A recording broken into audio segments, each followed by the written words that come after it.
Hello friends, আপনারা দেখছেন ওএসকে take YouTube channel. আপনারা অনেকেই গত কয়েক মাস ধরে একটাই প্রশ্ন বারবার করছেন, দাদা আমাদের বাংলার বাড়ির টাকা কবে আসবে? কেন্দ্রের সাথে রাজ্যের টানাপোড়েন মিটে গেলে পরিস্থিতি ঠিক কোন জায়গায় দাঁড়িয়ে?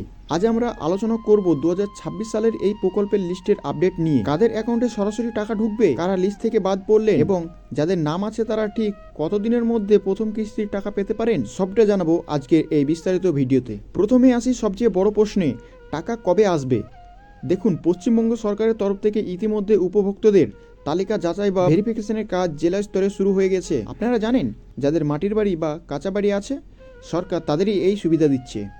সূত্র মারফত জানা যাচ্ছে, আগামী 3 থেকে 5 মাসের মধ্যে রাজ্য সরকার নিজস্ব তহবিল থেকে বা কেন্দ্রীয় বরাদ্দের সম্বন্ধে প্রথম কিস্তির টাকা ছাড়ার পরিকল্পনা করেছে। যদি সব ঠিক থাকে তবে বছরের মাঝামাঝি সময়ে আপনারা মোবাইলে মেসেজ পেতে শুরু করবেন। এবার চলুন জেনে নিই মোট কত টাকা আপনি হাতে পাবেন। এখানে কোনো লুকোচুরি নেই, সরকার সরাসরি আপনার ব্যাংক অ্যাকাউন্টে 1,20,000 টাকা পাঠাবে। তবে এই টাকা কিন্তু একবারে আসবে না, আসবে 3টি ধাপে। প্রথম কিস্তি 60,000 টাকা, এই টাকা দেওয়া হবে আপনার ঘরের ভিত বা ফাউন্ডেশন তৈরির কাজ শুরু করার জন্য। দ্বিতীয় কিস্তি 50,000 টাকা, যখন আপনার ঘরের দেওয়াল উঠে যাবে এবং ছাদ ঢালাই বা লিন্টেন লেভেল পর্যন্ত কাজ শেষ হবে, তখন জিও ট্যাগিং বা ছবি তোলার পর এই টাকা আসবে। তৃতীয় কিস্তির 10,000 টাকা, ঘরের কাজ সম্পূর্ণ শেষ হওয়ার পর জানালা দরজা লাগালে এই শেষ অংশটি আপনার অ্যাকাউন্টে ঢুকবে। এর বাইরেও 100 দিনের মজুরি হিসেবে আপনি প্রায় 95 দিনের শ্রমের টাকা পাবেন, যা প্রায় 18 থেকে 20,000 টাকার মতো হতে পারে। কারা টাকা পাবেন এবং লিস্ট কিভাবে দেখবেন? টাকা আসার আগে নিশ্চিত হতে হবে আপনার নাম লিস্টে আছে কিনা। প্রথমত,